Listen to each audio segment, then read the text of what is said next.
الحمد للہ نحمده ونصلی علی رسوله الکریم اما بعد فاعوذ باللہ من الشیطان الرجیم ببرکت بسم اللہ الرحمن الرحیم فقد قال اللہ تبارک و تعالی فی القرآن المجید والفرقان الحمید ثم لتسألن یومئذ عن النعیم صدق اللہ العظیم وبلغنا رسوله النبی الکریم ونحن علی ذلک لمن الشاہدین والشاکرین والحمد للہ رب العالمین غوث اعظم بمنے بے سر و ساما مدد قبلہ دی مدد کعبہ امام مدد بگرداب بلا افتاد کشتی ضعیفان و شکستارا کو کشتی بحق عثمان خواجہ ہارون مدد کن یا خواجہ معین الدین چشتی۔ آئیے ایک مرتبہ درود پاک پڑھ کے اللہم صلی علی سیدنا مولانا محمد بارک وسلم صلی علیہ الصلوۃ والسلام علیک یا رسول اللہ صلی اللہ تعالی علیہ وسلم۔ باپ رے پانی گرے ہو ٹھنڈا لگے باپ رے باپ۔ محترم حضرات، آپ کا زیادہ وقت نہیں لینا چاہتا، اب تقریر کرنے کا وہ جذبہ وہ جنون نہ رہا، اور دوسری بات آپ کے اندر بھی وہ حوصلہ سننے کا نہ رہا، کیونکہ آپ لوگ بھی جگہ چھوڑ کر کے جانے لگے۔ کوئی دقت نہیں، لیکن چند منٹ کے لیے آپ کے سامنے آیا ہوں۔ کم سے کم آپ لوگوں نے سارے لوگوں کی تقریر سنی، کم سے کم آج اس جلسے میں آنے کا مقصد آپ کو معلوم ہونا چاہیے کہ آپ جب یہاں پر آئے تو آپ یہاں سے لے کر کے کیا جا رہے ہیں، آپ یہاں سے لے کر کے کون ایسی دولت جا رہے ہیں کہ آپ کو اس کے بارے میں کچھ خیال نہیں۔ ارے میں آپ کو بتانا یہ چاہتا، رب کا قرآن اللہ تبارک و تعالی ارشاد فرماتا ہے کہ ثم لتسألن یومئذ عن النعیم، یعنی کہ پھر تجھ سے، یعنی کہ ضرور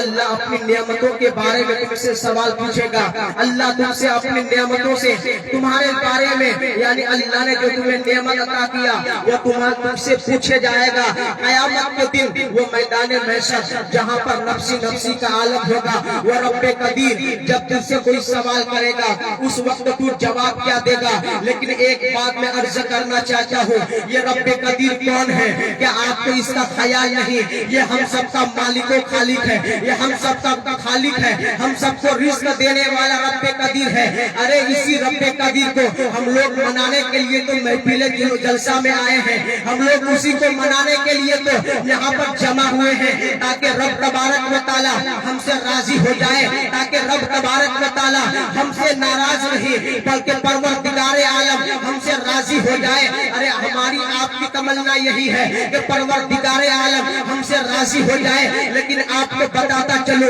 یہ کانفرنس بھی سجی ہے اشرف الانبیاء کے نام پر سجی ہے، لیکن انبیاء کرام کے دل میں بھی یہی خواہش نہیں کہ اللہ تبارک و تعالی مجھ سے راضی ہو جائے، اللہ تبارک و تعالی مجھ سے راضی ہو جائے۔ حضرت آدم دنیا میں آئے، ان کے دل میں بھی یہی آرزو رہا کہ اللہ تبارک و تعالی ہم سے راضی ہو جائے۔ حضرت ابراہیم علیہ السلام اس دنیا میں جلوہ گر ہوئے، ان کے دل میں بھی یہی ارمان رہا کہ اللہ تبارک و تعالی مجھ سے راضی ہو جائے۔ لیکن آپ کا زیادہ وقت اسی میں گزارنا نہیں چاہتا، بس یوں بتانا چاہتا ہوں، اس دنیا کے اندر اللہ تبارک و تعالی نے 1,24,000 کم و بیش انبیاء کرام کو جلوہ گر فرمایا، اور ہر انبیاء کرام کی دل میں یہی خواہش رہی جیسا کہ ہم لوگوں کے دل میں تمنا ہے کہ اے پروردگار عالم ہم تو گناہ کرتے ہیں، ہم تو نہ جانے لوگوں پر غلط نگاہیں ڈالتے ہیں، ہم لوگ راتوں پر نرم گدوں پر بیٹھ کر کے غلط مناظر موبائلوں میں دیکھتے ہیں۔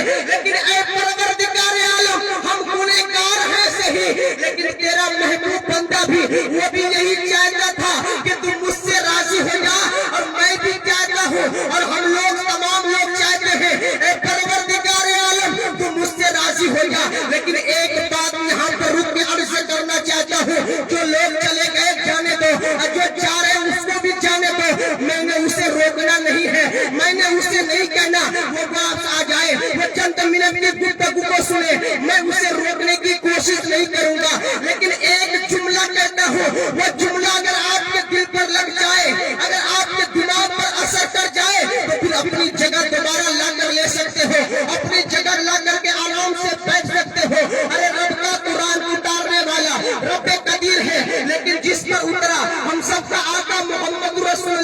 ہے وہ فرماتے ہیں کہ اللہ تبارک و تعالیٰ اگر کوئی بندہ اللہ کی بارگاہ میں دعا کرتا ہے کسی وقت اللہ اس کی دعا قبول کرے یا نہ کرے، لیکن رات کا جب آخری پہر ہوتا ہے تو یاد رکھنا جو بھی دعائیں اللہ کی بارگاہ میں جاتی ہے اللہ اسے قبول فرماتا ہے، سبحان اللہ، اللہ اسے قبول فرماتا ہے۔ اور ایک بات میں عرض کرنے چلا تھا، اے پروردگار عالم آج ہماری تمنا ہے، ہم پاپ کرتے گناہ کرتے ہیں، اے پروردگار عالم ہمیں اس بات کا بھی خیال ہے کہ تو قیامت کے دن اپنی نعمتوں کے بارے میں مجھ سے سوال کرے گا، لیکن ایک نعمت آپ کو بتانا چاہتا ہوں، اللہ تبارک و تعالیٰ نے آپ کو ایک ایسی نعمت عطا کیا جسے زندگی کہتے ہیں۔ زندگی، ارے آپ کو پتا ہے، ارے جس کے پاس زندگی ہوتی ہے اس کا جینے کا ڈھنگ اسے معلوم نہیں ہوتا، ارے جس کے پاس زندگی ہوتی ہے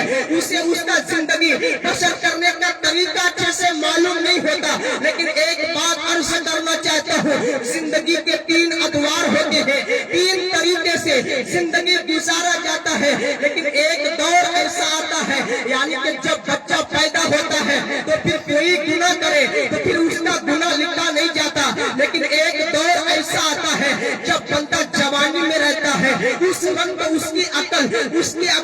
گردش کرنے لگتی ہے، اس کی عقل لوگوں پر غلط نگاہیں ڈالنے لگتی ہے۔ نہ جانے میں یہاں تک عرض کرنا چاہتا ہوں، اگر وقت رہتا میں آپ کو اس کی تفصیل بتا دیتا، لیکن وقت کم ہے، وقت کی قلت دامنگیر ہے، بس آپ کو اشارتاً دینا چاہتا ہوں پیارے، اس لیے کہ آج کی رات جو یہاں پر آئے تھے لیکن اسے ایسی گفتگو نہ سنی، لیکن آپ یہاں پر بیٹھے ہیں چند منٹ کے لیے دل پر اثر لیجئے گا۔ وہ بات میں عرض کرنے چلا تھا، جب اللہ تبارک و تعالیٰ تجھ سے جوانی دیا ہے، یعنی جوانی جیسی زندگی اللہ نے تمہیں عطا کیا ہے، اس کے بارے میں اللہ تجھ سے سوال نہیں پوچھے گا کہ اللہ تمہارا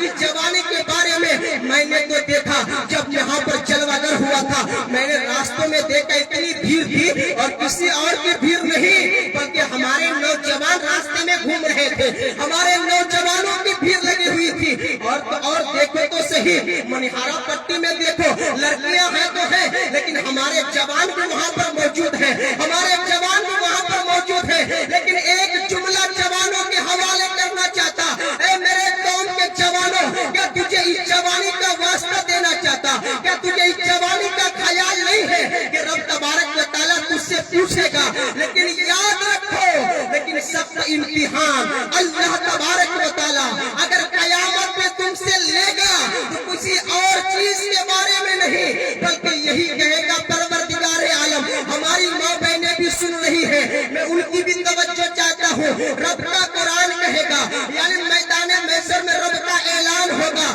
اے میرے بندے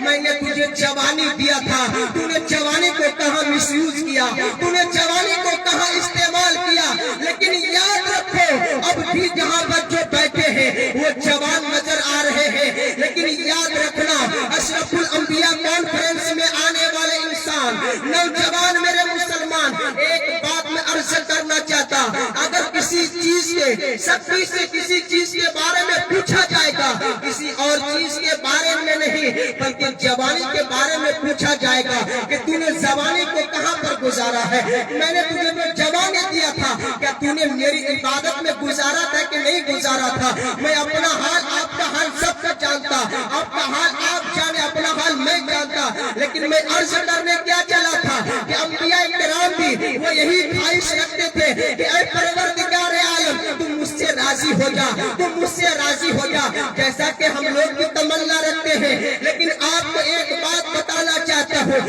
رب تبارک و تعالیٰ سے حضرت موسیٰ علیہ السلام فرماتے ہیں، اے پروردگار عالم تم مجھ سے راضی ہو جا، تو پھر جواب نہیں ملتا، لیکن ہم لوگ رب کی بارگاہ میں بارہا عرض کرتے ہیں، اے پروردگار عالم تم مجھ سے راضی ہو جا، لیکن جب بار بار ہم پروردگار عالم کی بارگاہ میں یہی صدا لگاتے ہیں تو پلٹ